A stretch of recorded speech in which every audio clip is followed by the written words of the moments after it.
Matt and Luke's Sci-Fi Sanctuary.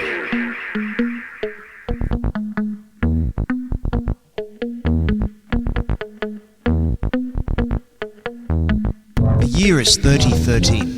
The galaxy is scintillating in the mellow light. Two galactic pilgrims seek out vistas in the samurai future to bring forth the unity of the cosmic shaman. Opening the door of the pantheon of mystics, the evil sorcerer wizard powers the engine of science, seeking to forever alter the sacred balance, traveling on effervescent balls of summer fire. This week, Pacific Rim.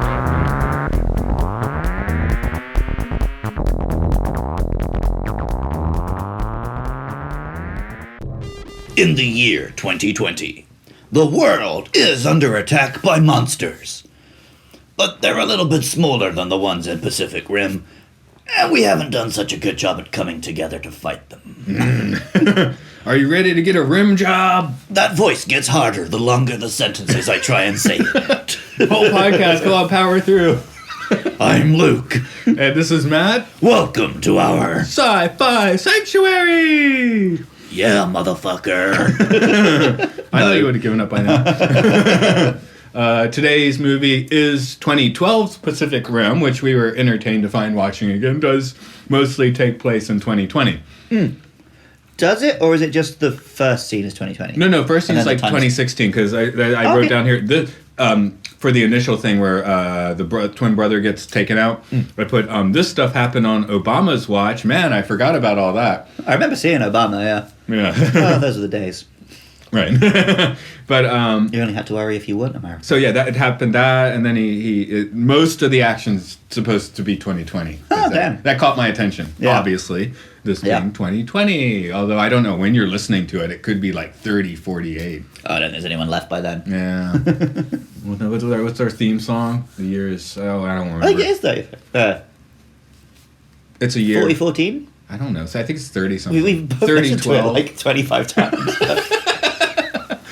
But yeah. Yeah, the year is 3013 and the galaxy is scintillating in the mellow light. Yes, okay, there we go. I've been kind of dreading talking about this movie a little bit. Oh? Because I can handle Del Toro, but I can't handle his first name. Oh, Guillermo?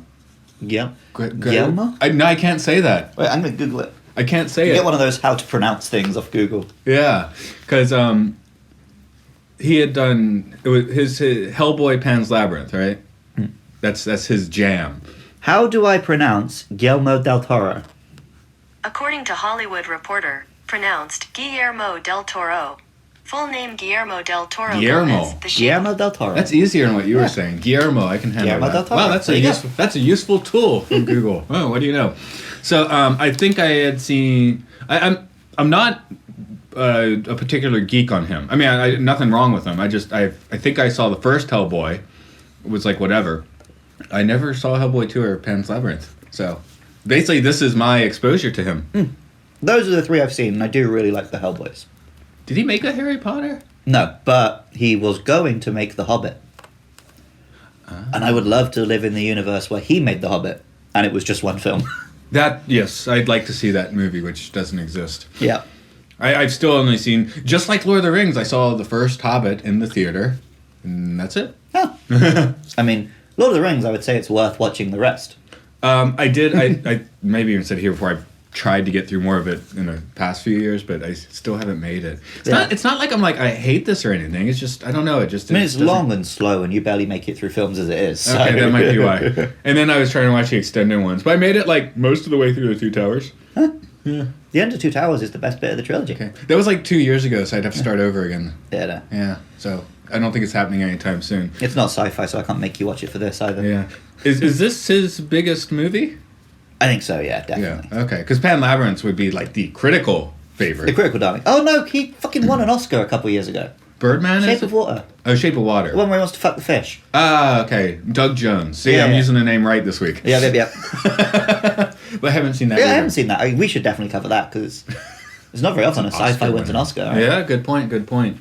For me, I saw this in Japan. I already lived in Japan, so it was I saw the second one in Japan. But Okay, it was like 3 layers of meta. I haven't seen the second one, actually. Am I qualified to talk about this? Anyway, I saw it in Japan. Without the head wobble, that sounds like a freaking bird came into the room and screeched. Yeah. I enjoyed it when I saw it. Since then, I never thought about it much. And watching it this time, I'm not sure I liked it. I mean, it was fine, but it seemed... Has this movie been too copied in the year since? See, my thing with this film is, I like it, but nowhere near as much as everyone seems to think I should. I can feel that. Because it's up my street, right? I like big robots, I like monsters, I like punching, I love Idris Elba. But I don't know, it's like, the monster designs are pretty generic, the robots aren't that cool, the action is all shot very close up and very dark, you don't really get to see anything. I do like, especially some of the earlier kaiju are very rubber suit looking. I love those. Yeah. Later on, once we get to the level 4 or 5 kaiju, yeah, they get a little wonkier. Yeah, it's just like, oh, there's a tentacle here and a bit... Like, they look like the Cloverfield monster, right? You can't picture it. Yeah. But those early rubber suit ones are quite cool. So that, I mean, I see that it's dark, they're close up. That's a 60s Godzilla movie. I guess. But, like, I want to... There are a couple moments in the fights where you do see them do a cool move or something, and it's like, yeah, I want more of this. So I need to rewatch it. Maybe I actually like the second one better, which is not a popular opinion. How many actors came back for that? Anyone? The 2 science guys. That's it? Pretty much. Okay, and who directed it? Do you know? No idea. Okay, so that was 2 on the spot anyway. But I know it wasn't this guy. Who's Finn in Star Wars? Oh, now I'm on the spot. I should know that. I've got a copy of Force Awakens there. Can you pass it to me? It's under that frog. I bought it and never even watched it. It's still in the cellophane. Oh, yeah, it's in the cellophane. All I can think John Boyega. Okay, there we go. All I can think was Attack the Block. John Boyega That's not his stars in it, and I think was involved in like producing and stuff. And it's a fun film, but the way it's shot, the robots don't have as much weight. Everything moves too fast, and they fight. So it's kind of a Terminator 3. Yeah. Okay. But it's way more stuff happens in the daytime, and it's brightly coloured, and I don't know, I just enjoyed it. But I need to rewatch it. You like the Fifth Element too, right? It's all daylight. But also, this one has way more of the theme tune than that one. Oh yeah, I hadn't watched this movie for a little while, and I think my Blu-ray like skipped on me. Blu-ray seemed to fall apart fast. Have you caught it? I've had several Blu-ray fail on me. Where was I? Pacific Rim Blu-ray. Didn't watch the Blu-ray though because I had to go to backup copy because the Blu-ray doesn't work anymore. Copy. In this case, it totally is. I've tried to watch the Blu-ray. I've got it on DVD in the UK, so Yeah. I feel justified. Right. Mine failed. Some of my Star Trek movies don't play anymore. It's terrible. Wow, that was too much of a tangent. I was talking about the music, and you went off on that. Oh, yes. I hadn't seen this for a while, so hearing the theme, I goes, oh, yeah, because they use the theme everywhere, but especially for the YouTube channel where it shows you, like, size comparisons. Oh, okay. Like spaceship size comparisons or building size They comparisons. like using this theme tune, do they? Yes. Because I've been watching a lot of those, like, in the past few months, and I was like, God, put it all together. It's a very cool theme tune. It is a cool theme. That's That's one of those ones they use in like half the trailers now, isn't it? Yeah. There's always those. What are the other ones? The theme from Glory. No, it wasn't Glory. It's Carmina Burana, but they used it in Glory, and then they used it in like every trailer in the 90s. There's the Requiem from a Dream music. Oh yeah. Famously, the soundtrack, the trailer music. They Right. used it in one of the Lord of the Rings, in fact. Yeah, trailer music's interesting. For a long time, it was just after Inception. Oh yeah, we haven't had bombing so much anymore. We finally got past that, did we? Yeah. Well, then before that, it was the like as it flickers to black Yes. after the Transformers trailers. Yeah. What is it these days? I don't really watch trailers anymore. Oh, I watch trailers. It's somber piano. I was about to over a say sunset. I was going to call it synthesizer, but Yeah. yeah. Dun, dun, dun, dun. Like we. Well, because everything's a franchise as well, so it's the theme tune you know and love as a mournful piano cover. That's trailers because we have to make a gritty reboot. Yep. And then they find the dusty object in the dust, and it's like, oh, this is the thing from my childhood. I remember when I was happy. Do you? Maybe this film will remind you. That's every trailer now. This film certainly does not get into that. This film wants to replace your childhood. Yeah. Because it's not quite made for kids. I mean, it seems to be aimed at, people, like 25, 30. It's aimed at Matty. It's aimed at children who somehow are in adult bodies. I'm Matt, by the way. I'm not Maddie. But like I said, it's aimed at me. Yeah. Maybe it's because I never saw it in a theatre. I missed it in theatres, got it on DVD a bit later. Okay. And like I said, I like this film, but I feel like I should love this, but I don't. That's sort of where I am. And watching it this time, I thought I was going to like it more, and I certainly didn't hate it at all. I guess we'll talk about more later, but I guess there's enough things that have been copied and done better since it came out. Yeah. Maybe that's one of the issues here. But is it plot time? Are you going to plot us? Yeah. Plot us through this thing? I'm going to do it old school. Set course.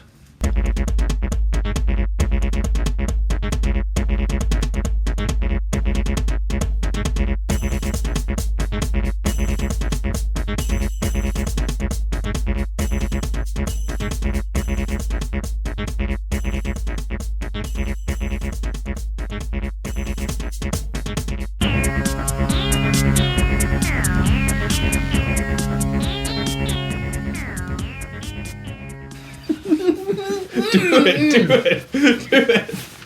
No, there's this big hole under the water, right? These big dinosaurs come out of it from another dimension. And they attack the people, and the people can't fight them, so they build these big robots. And the robots punch the dinosaurs. But then they're like, no, the robots aren't good, we want a wall. Build the wall. And then the robots will go to Hong Kong, and then the wall doesn't work, so the robots are going to go drop a nuke down the hole. And so they get the robot boy back to come and pilot the robot, and then he pilots the robot. But you have to have two people piloting the robot because it will break your brain in half or something. But then so they punch some dinosaurs, and then they're going to go jump down the hole, but they have to jump down with a dinosaur, and then the one guy blows himself up, and then the other guys jump down the hole, and then they float back up, and they blow up the aliens.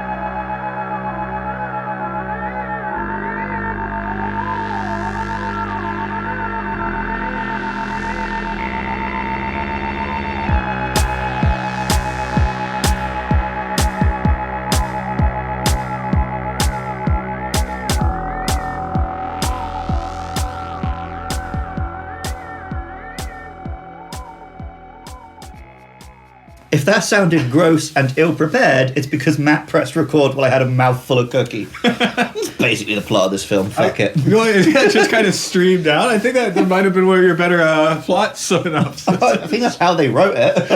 So there's a diner punches a robot. Again, though, that's why we should love this movie, and it's just okay. Yep. I mean, everything around the action is really fun. And it's very prophetic. We're building walls, and we're have worldwide defenses against monsters. China plays a big role in it. Yeah, Hong Kong, all that, yeah. But yeah, it's just the action itself just doesn't quite do it for me. Oh, and 8 years later, only 8 years since they made this, are the ethnic stereotypes now ridiculous at this, or what? I feel like they were when it came out, right? Yeah, I guess, but it seems like even more so now, I guess. The China team, Russia team. Like, it was kind of funny when they did it, and now it's just absolutely absurd. I can't remember. I think they do that in the sequel as well, though. Yeah. But, Charlie Hunnam's... Not him, sorry. Is that the right actor? I just said the wrong actor. Now I can't think of the right actor. Am I right? You mean character? Yeah. You mean the main character? Yeah. Riley. What's his actor's name? I don't know. I think it's Hunnam. White guy looks good. He's like the most generic leading man I've ever seen. The reason this is the only film he's in. Is he in G.I. Joe? No, that's Channing Tatum. Oh, right. No, he's been. Now I'm sure he's in stuff, but Yeah. like, oh my, He's in what a something generic else. dude. Charlie Hunnam, Sons of Anarchy. You might be right. Sons of Anarchy. I've not seen that. Oh, that's a good show. I Okay. could be completely wrong about all this. I can neither confirm nor deny. 2013, apparently, this film was. Oh, that might be a Japan release because we're in Japan. Ah. Google does that. Yeah. Yeah, Charlie Hunnam. Oh, I got the name right. Tell me he's in Sons of Anarchy, and I'll be double Harley Beckett. hardcore. Oh, he's British. Sons of Anarchy. Sons of Anarchy. Okay. King Arthur. Okay. Yeah, he doesn't have anything to do with this movie, right? Sons of Anarchy is very good. Okay. That's at least the first few seasons of it, it's a very good show. The later seasons I heard weren't as good, and I didn't watch them. So, Okay. but yeah. He might have, I think it was about the same time that show was on, that this movie was made, so. Oh, apparently he was in Queer as Folk as well. Okay, there we go. Yeah, he's a real actor. He's not Yeah. bad here. He just, He doesn't have much to work with, is all. yeah, He just has tough movie star lines. That's it. He does better in Sam Jones and Flash Gordon. They didn't have to like dub him over, I think. Like that. He doesn't do anything wrong in this film. He just doesn't do anything. He just says, "Oh, you know, sometimes at the end of the day, you gotta throw your cards down and do what you gotta do, you know." It's like, you know, there's blood on my hands because I've been to the other side, man. You ever been to the other side? Just his action movie lines, right? Like, there's no... Idris Elba, he's great here. I enjoy him, but I really do feel like he's phoning it in. Yeah. But that like almost like is endearing. That's in the this character case. he's playing. Right? Yeah. Well, that's it. This is the film which has proved that Idris Elba can take anything and make it good just by being Idris Elba. And this is also the beginning of his cool names. He's called Stacker Pentecost. You know what he can't do? What's that? Say kaiju. How does he pronounce it? He has the most. It's like kaiju, I think, or something. He does say kaiju. It just sounds a bit weird in his sort of British, sort of American tough guy accent. Yeah. Oh, I love that. The place for the kaiju, Kevin, not the kaiju, the Jaeger, the Jägermeisters. The Shatter Dome. Yeah, welcome to the Shadow Dome. Sorry. Oh, don't say Jägermeister. It gives me flashbacks. Every single payday, my move used to be, well, first I'd get to the bar and order 2 Jaeger bombs and a gin and tonic, do both Jaeger bombs at the bar. Then, once everyone was settled in, I would always get a round for everyone. And there'd be at least, you know, a couple people who didn't want them, so I'd do theirs. So just Jägermeister and Red Bull was what fueled me for like 5 years. No, I very quickly learned that Jägermeister is not my Meister. It's a good way to get very fucked up very fast and drink a load of energy drinks, so you could just dance for like 8 hours. Which I would dance to 8 hours to the Pacific Rim theme.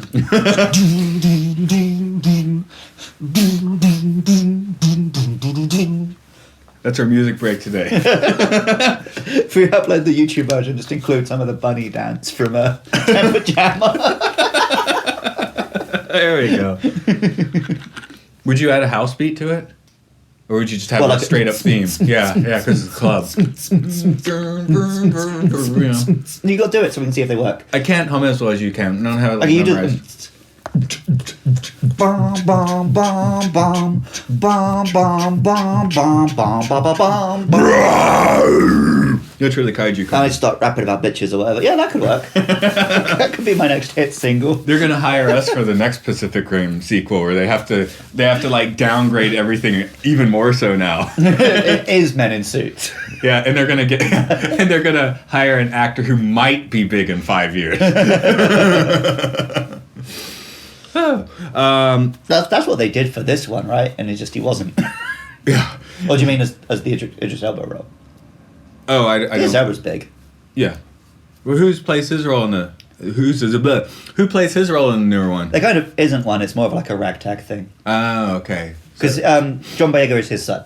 Oh, got you. Yeah. Oh, I see where we're going with that. He does like a little speech at the end, like, "Oh, if my dad was here, he'd have made a speech," but Right. and then he gives a speech anyway. Oh, the Japanese actress's name. You still got your page ready to roll? 'Cause I can't have it's it, not. yeah.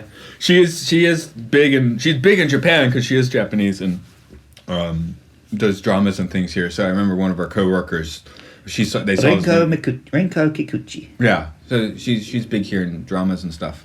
Oh yeah. So our coworker's wife was when she saw she was in this movie. Oh, I want to watch that. So Yeah. Yeah, Wikipedia doesn't live and list her Japanese films. Right. I want to. No, actually, Jesus, she's won a lot of awards. well, okay, so then she's done something. Yeah. Because I don't think Pacific Rim won that many awards. Maybe a visual effect. I think it won some effects once. Yeah, yeah, it's that kind of movie. Oh, there is that one shot. Oh, she was in 47 Ronin. The bad Keanu Reeves one. Yeah, I didn't see that. Oh, she actually, apparently does come back for the second one. Oh, okay. Oh, yeah, I kind of remember that her and Charlie, whatever his name is, are in it, but like kind of killed off halfway through or something. Uh-huh. Because they obviously couldn't get them as like leads. Right. Oh, so they're in it, but they... Yeah. Okay. How they pass it. I guess that's the thing with his character. I'm like, I don't... You told me the character's name. I'm just... It's one of those times... I just remember because they keep making a point of the Australians saying it wrong, like Rally. Yeah. I guess I just like Sons of Anarchy enough. I'll just say the actor's name. That's cool. Because I'm going to keep calling Idris Elba, even though Stack of Pentecost is a cool name. Well, the same thing happened when we did Hobbs and Shaw. Like, what was the name there? I can't remember. That was also a cool name. Right? But we kept calling him Idris Elba anyway, because that's... Freaking love Idris Elba. And he looks like a stormtrooper here in that flashback. That's cool. Oh, yeah. The armor. Yeah. Charlie Day and his wacky sidekick. Oh, he's... I know he's the wacky sidekick is someone. Yeah, because he's from Torchwood. And then a bunch of other stuff. Yeah. He's in like Game of Thrones, all sorts. No, I don't want to not give him his due. I just don't have him on mental command like Charlie Day. Wow. His name is Burn Gorman. How? Burn. Burn. Like burn. Sick burn. And he plays Gottlieb. Okay. Wow. How did I not remember there's a guy called Burn Gorman going around? Is it The Dark Knight Rises? Oh, yeah, I remember. That seems to make sense, but yeah I'm not having an instant connect there. Charlie Day, I actually, I haven't seen much of it. It's Always Sunny in Philadelphia, so for me, I'm watching or hearing Spaceman Benny the whole time. I just know him from this. Oh, really? Because to me, I know Burn Gorman more. Oh, okay. Because I watched Torchwood on TV. There you go. For the American TV. Charlie Day was on It's Always Sunny in Philadelphia, right? With Danny DeVito.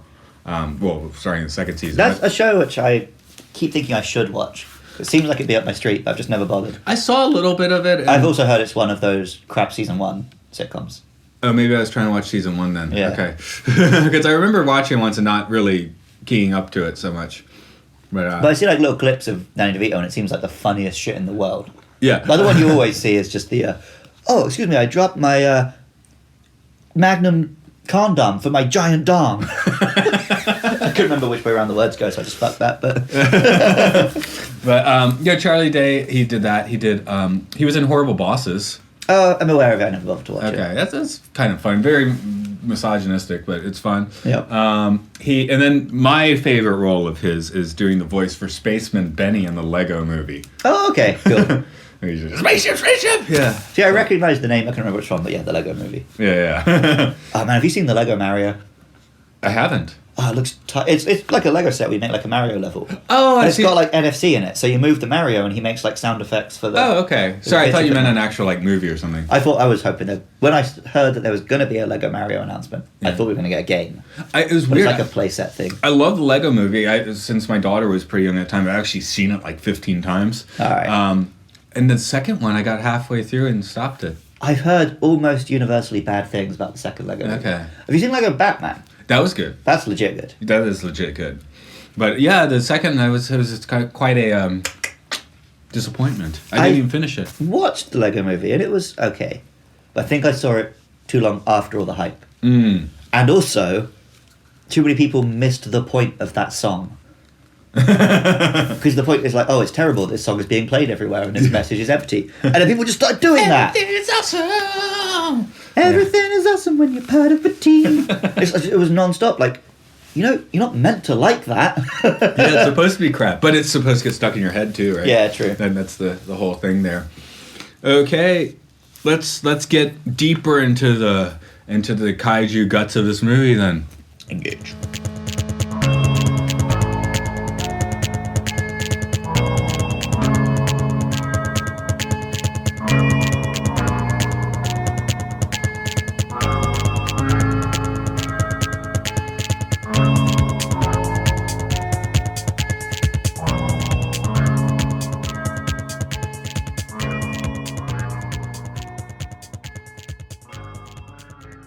Well, it's just gonna be crunching. Yeah, I know. Yeah, you just- didn't have anything you had to say. I have to say this.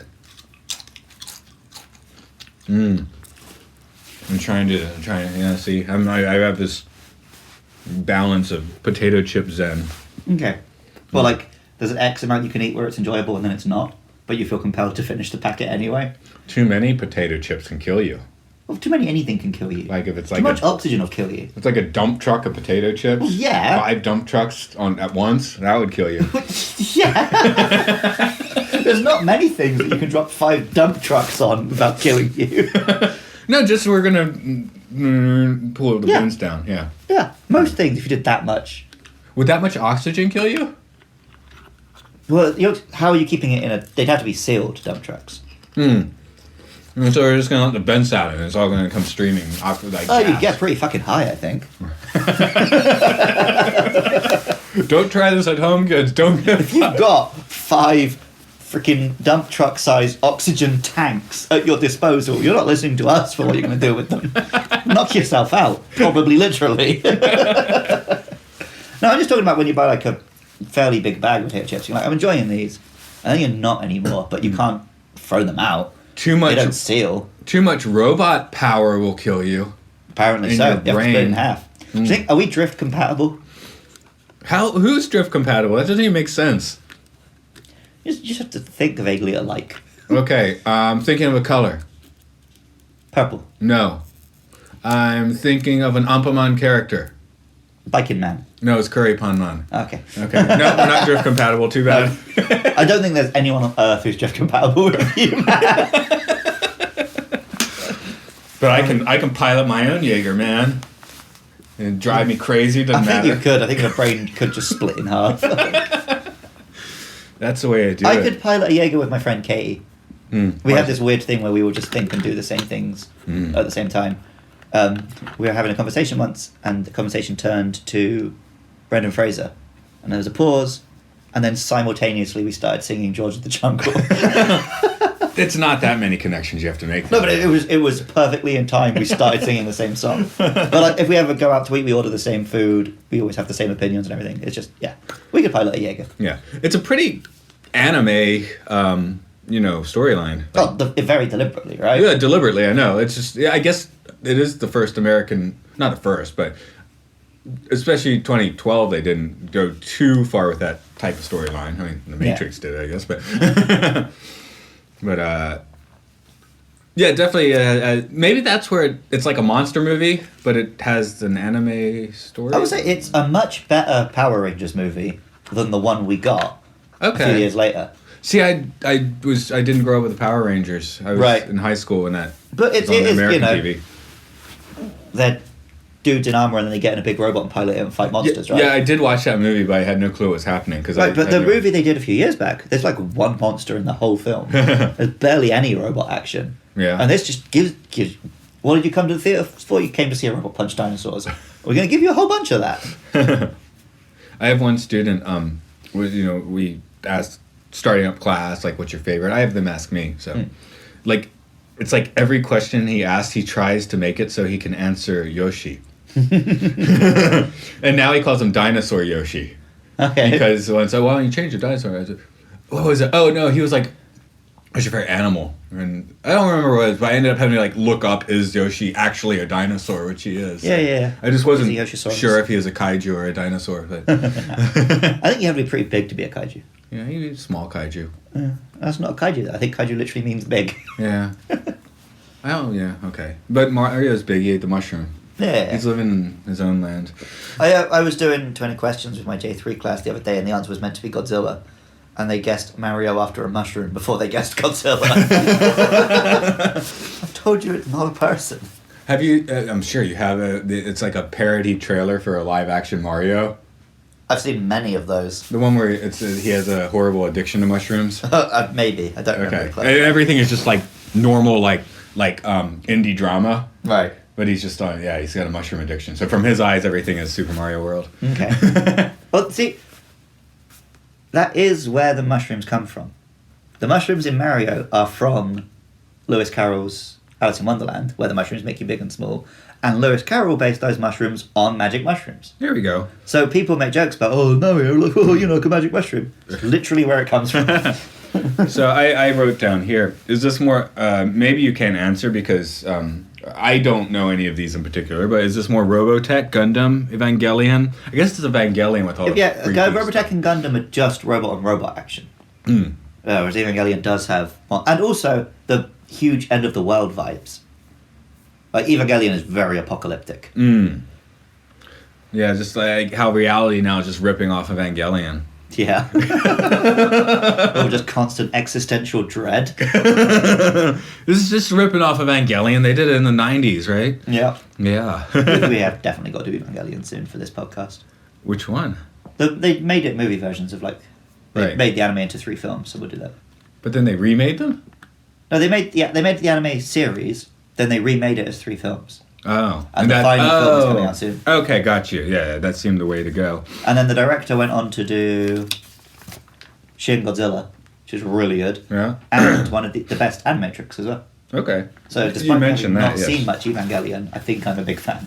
Well, he didn't go on to do the Matrix. That was a long time ago, wasn't it? But even not as long ago as Evangelion. Right. Okay. Oh, well, go on after. I've seen Sorry, yeah, newer movies. swap Matrix and Animatrix, but yeah. Right. Okay. So, Gypsy Danger. I don't think that's okay. Do you know where the word gypsy comes from?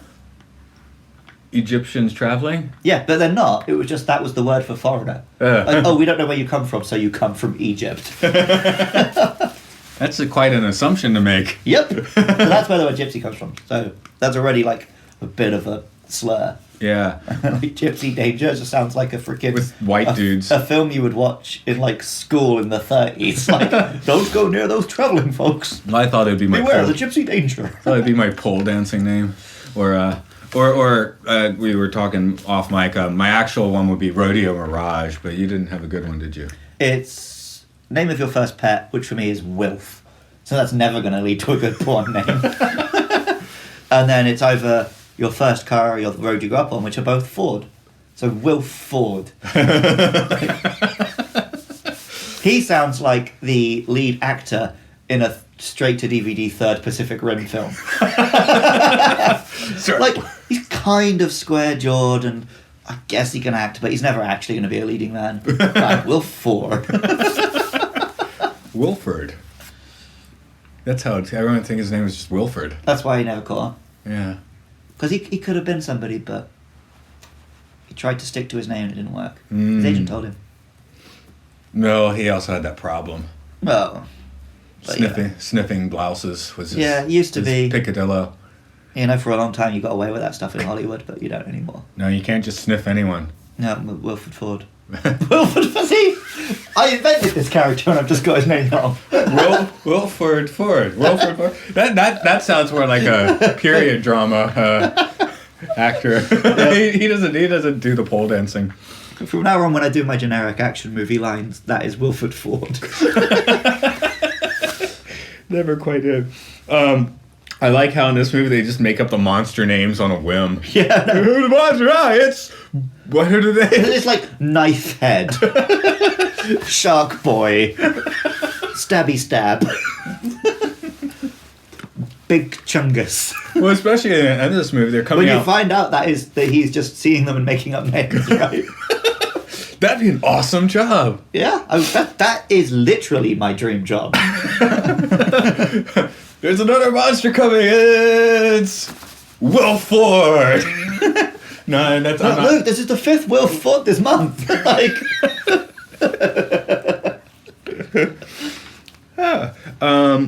Oh yeah, the drifting.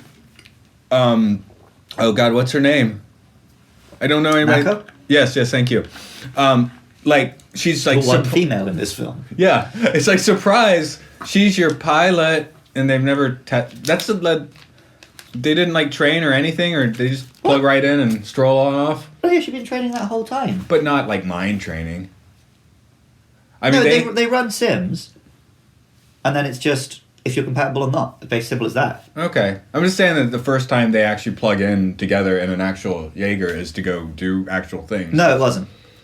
They were just plugging in just for their first training, remember? Oh, and then she accidentally fired up the gun Right. in the room.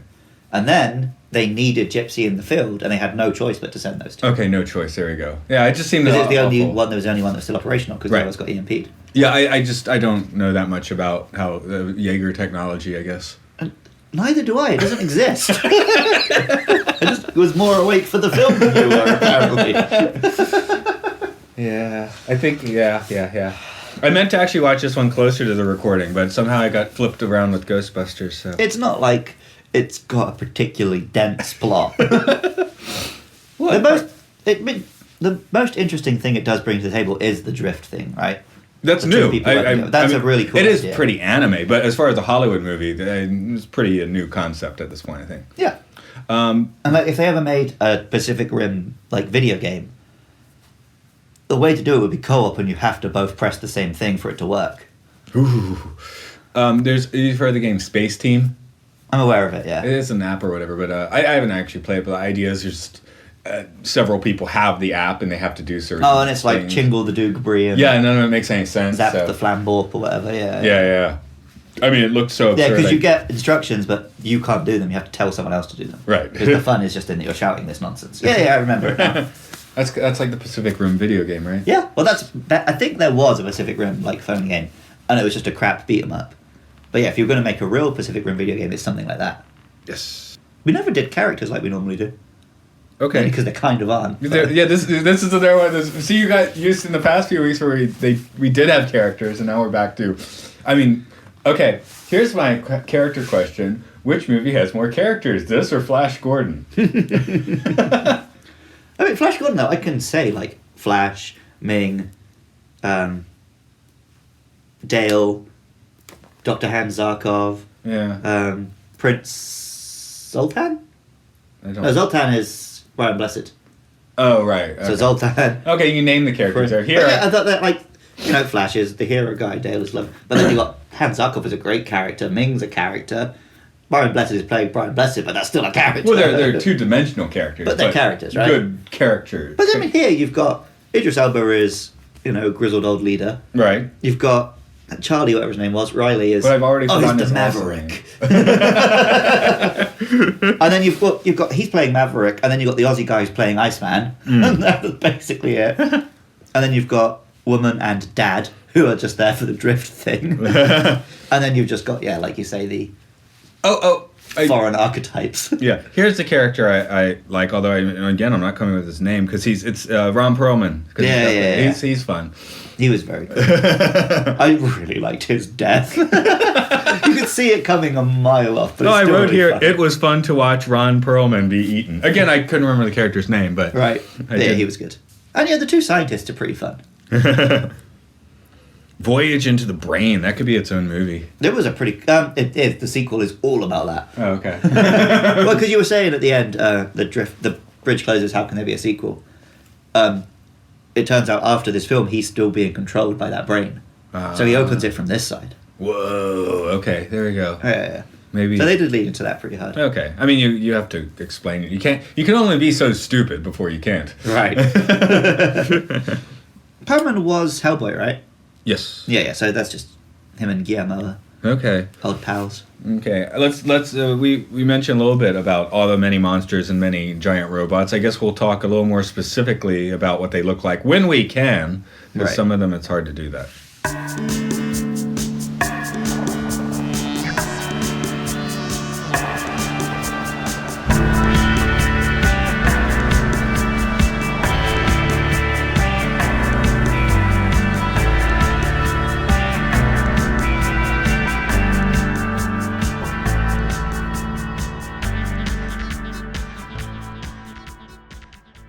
Sorry, I hit record at a weird place, and we were talking about how this movie rips off Transformers 3. What year was that? 2011. Okay. But so they Transformers 3, right? Big fight with robots in the city, and there's a big blue beam, which is a portal, and they have to shut it off. The next year, Avengers comes out with the exact same third act. Yeah. Like, you could just cut those together and you wouldn't tell which was from which, right? The Right. aliens are even Decepticons. Like, and then this also has shutting down the breach. But yeah, so It does look different. This looks very different than those two. Hey, is this the ultimate orange and teal movie? Yes. Oh yeah. Every shot. I guess we've gotten out of that color scheme now in 2020. Kind of. Kind of, but I mean, this is peak orange and teal, I think. So, which Jaeger is your favorite? I'm just pulling up the list now. Oh, so you get the names, okay? Because I can remember it's Gypsy Danger anyway. Gypsy Danger is the main one, and it's okay, but it's pretty. Chinese bot, Australia bot. The Chinese one has the 3.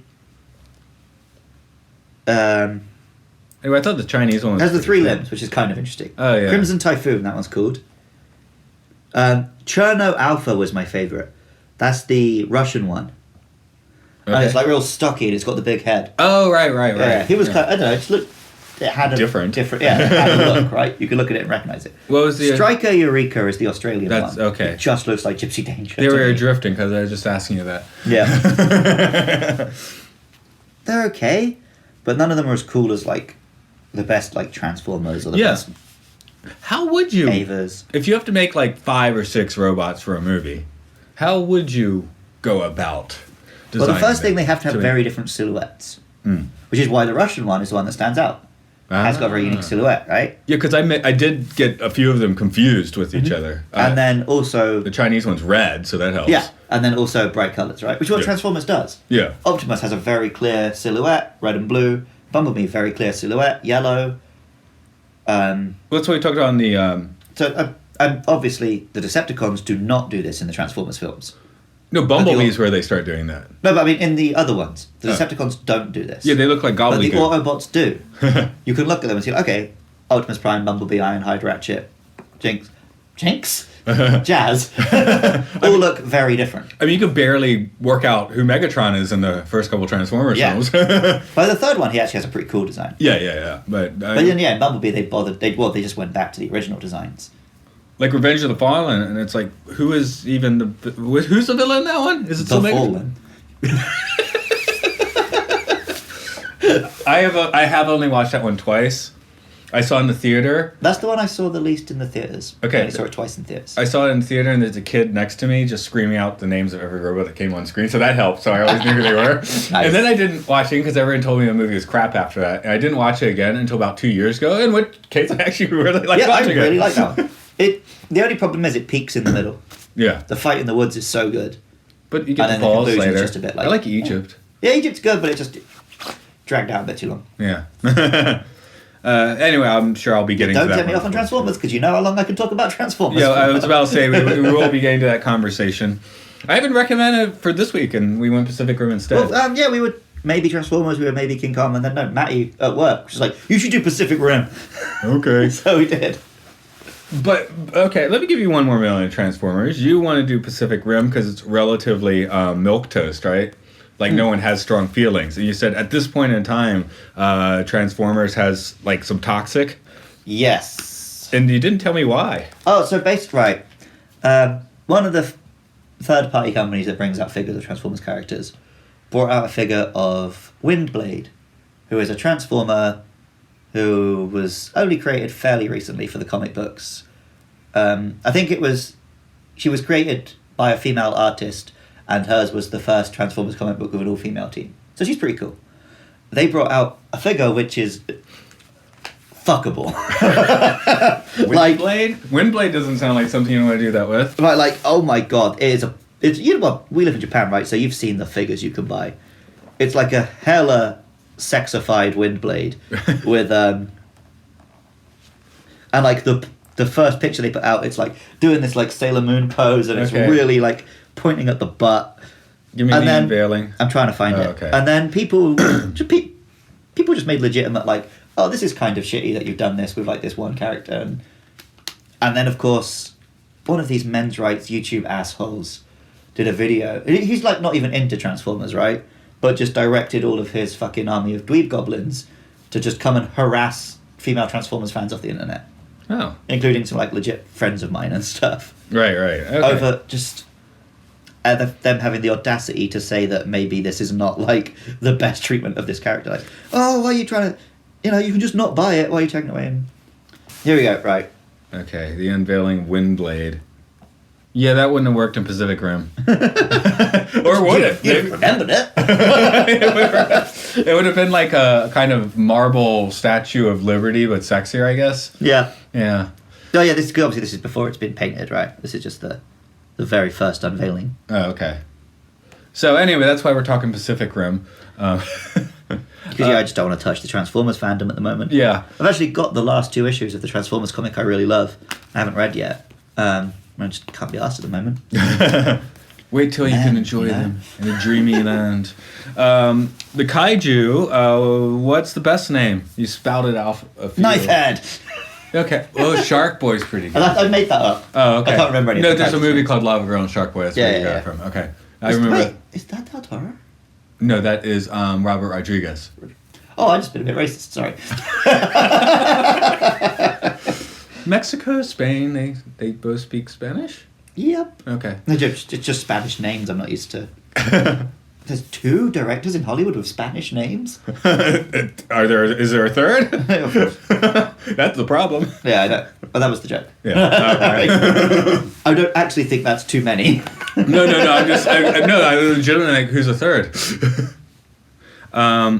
So best kaiju is Knifehead. How about design-wise? Which kaiju is grooviest? I don't remember any of them. I guess that's why I'm asking you and not just talking. Yeah, right? Just like generic beasts. I just remember liking... One of them had got some wings at one point. That was cool. Yeah. I just remember liking the earlier ones better because they do look like dudes in rubber suits. And I appreciate later that they're clearly ones that couldn't possibly be dudes in rubber suits. But I don't know. I think a monster at best is a dude in a rubber suit. Yep. But I don't know. These guys are very... Like, I'm looking at them on Google Images right now. These could be from any film from the past 20 years, right? Yeah, they just look like fractal renderings of something. Yeah, they just look like... This could be the monster from... This could be the Mutos from the first of the new Godzilla films. These could be from Star Wars. They could be the thing that chases Kirk in that first Star Trek. Well, I guess we're nailing why this movie isn't quite as awesome as we think it should be. There's a lot of innovation, but not like design, I guess. Yeah. Like they did lots of cool stuff, but they didn't like put it in the proper box. Right. Well, again, these monsters are kind of cool, but they've all just got... No, someone was clearly trying to make cool stuff here, you know? I think they're over-designed is the problem. Yeah.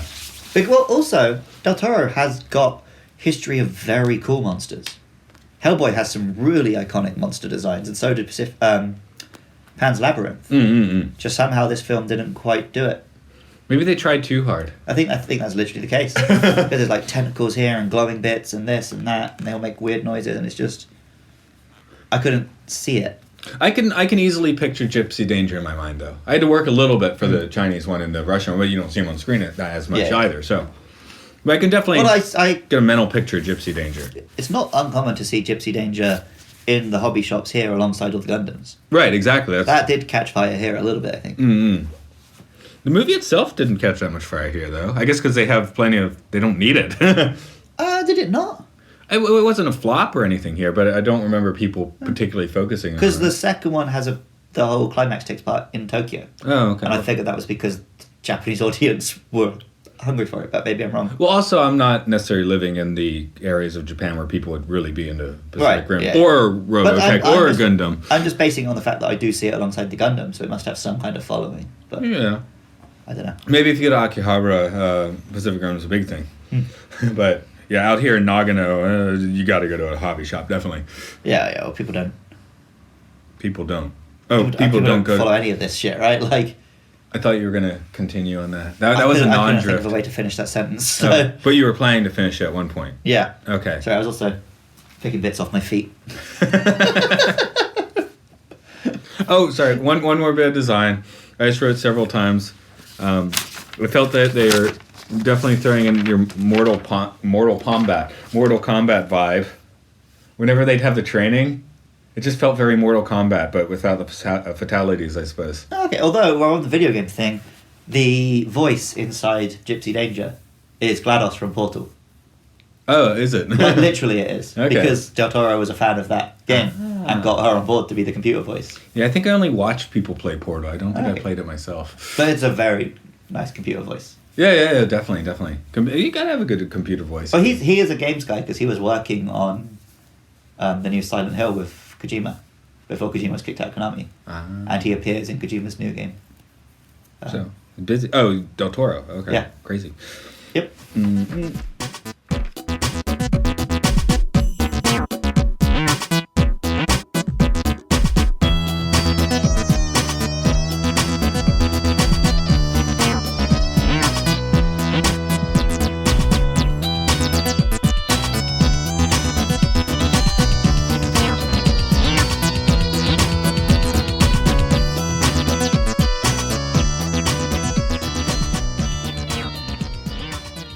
This movie has not been forgotten, but I don't think it's particularly been remembered.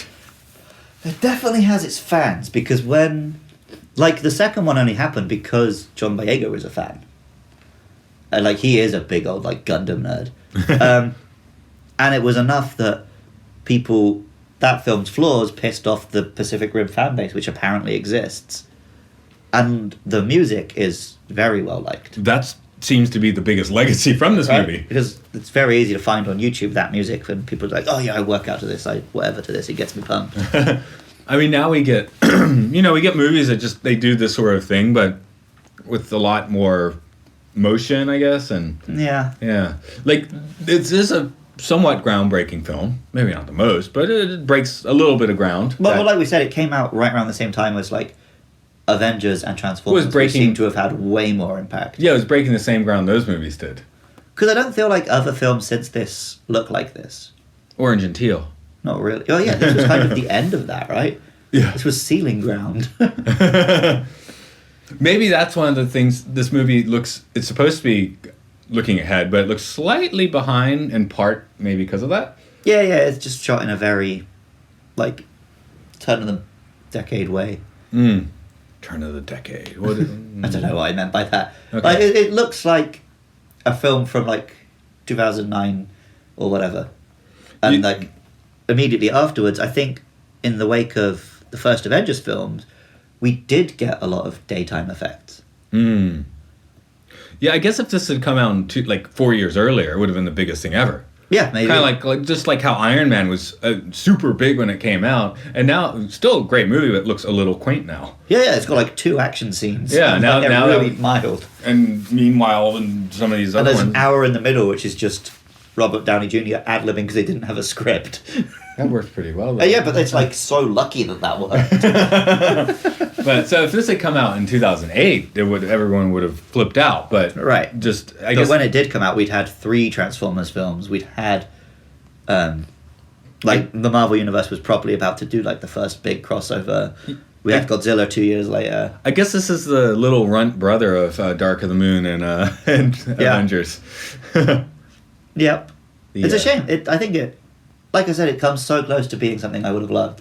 So if this had caught fire and we'd gotten a sequel right away, which maybe had had the budget to show us a bit more of what I wanted to see and stuff, then we'd look at this one as sort of the Iron Man thing. Like, Yeah, it's quite good, but the fact that it led to the it other has places to go. Like there. Don't worry, sneezing is not a symptom of coronavirus. What about those dance moves you were doing with the sneeze? I taught my body to stab when I sneeze a long time ago. Well, I heard that it's best to sneeze into your elbow, right? Yeah, that's right. And then as I was doing that, I thought, I could dab. Okay. And then I did it deliberately enough that my body now does it. Okay. So I mostly dab when I sneeze. It looks pretty disco, yeah. I know, I love it. Because also, people hate it. Right. Like when we do the morning exercises at work, you know the one where you like twist to the side and throw your arm out? Yeah. If like Alan or someone is at the front, I always dab when I do that one. And he gets so pissed off. See, I always throw disco hands. Yeah, of course. I Yeah. do that every day. It is, If there's someone at the front who I want to annoy. Although I almost I do never that. do those exercises anymore because I'm not there, but You're only there once a week. Hmm? Have you seen Matty do them? not really. He really half-asses them. He's like, Oh yes, because he was. I saw him do it when he was the leader, right? yeah, For but then the he'll like meeting. complain that he's like been to the gym and aching. It's like, because you don't stretch. You literally have stretches at work that you won't do. Those are for like 60-year-olds. So yeah, if you're wondering, in Japan they do the morning exercises. Yeah, there's a name for them, I think, Yeah. because they're like a thing. Yeah. Asa Taisho. I should, because it's not going to make any fucking sense to people who don't know what we're talking about. You can look at a video though. It's really bizarre. It looks Or like you can just put it in the show notes. I'm not going to put it You're in not the going show to notes. I would try and remember to show it to you. You look up NHK morning exercise. It's if you don't live in Japan, it looks pretty bizarre. It looks very NK, like North Korea. Yeah. But it's just a nice little thing. Yeah. What I really like is, have you seen? They also have it's like the. Have you seen the version of that sitting? Oh, on the video, it's got both. Oh right. It's got the one standing in one seat. It's like, yeah. Because on the video, it's a guy standing and another guy in a wheelchair. Oh, okay. Because every morning they just play that YouTube video at work, and that's what we're all moving to. Okay. Because I'm sure you have been there when they've forgotten to press stop and it just auto plays the next video. No, I haven't. What's it play? It's just another one of those, but it's just funny because everyone's like, the guy's just starting their speech and then it'll start playing somewhere else. No, I haven't been there for that. Too bad. It's a chuckle. Yeah, that's what we're doing on the Pacific Rim. We clearly don't have much to say about Pacific Rim because we've gone on a lot of tangents today. Yeah, it's like there's a lot here, but there's not, and it's mostly cool, but there's not so much meat on the bone, I guess. Yeah, it's just not quite enough. Considering that this film is nothing but robots punching dinosaurs, it just feels like there's not quite enough robots punching dinosaurs for me. And even today, the first thought was to talk about Transformers or King Kong some more, but yeah, I definitely think again, Runt Brother. Son of Kong and Transformers is in our future, right? Oh yeah, of course. Pretty soon, probably after April. What are we doing in April, Matt?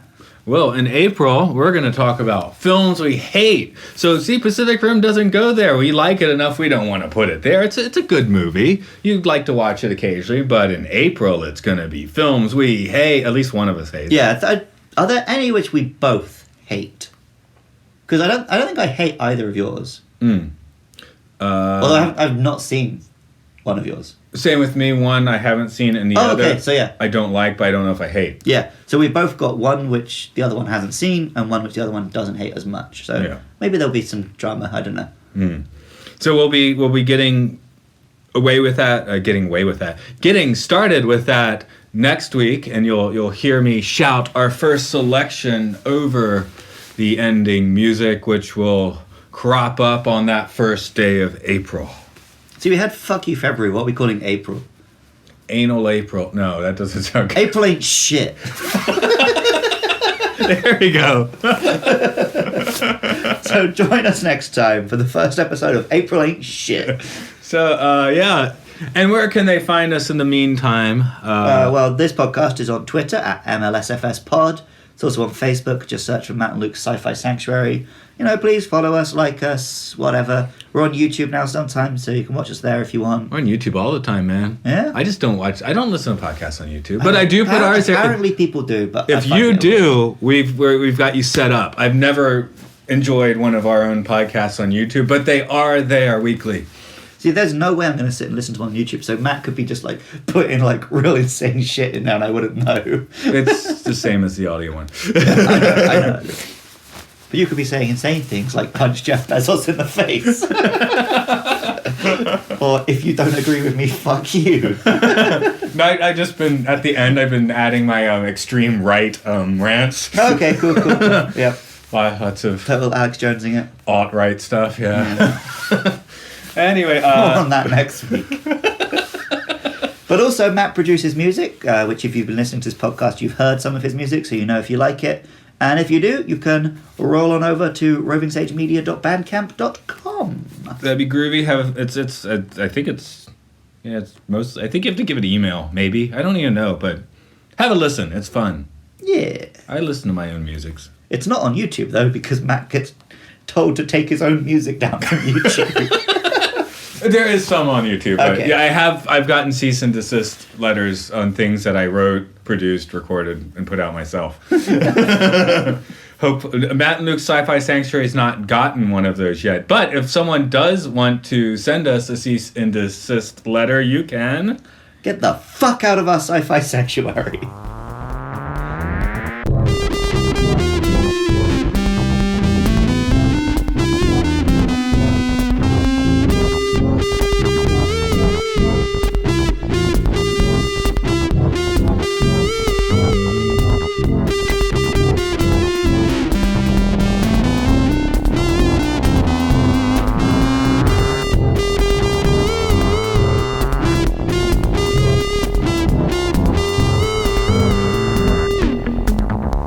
next week, Ghostbusters, the one with the girls.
fantastical.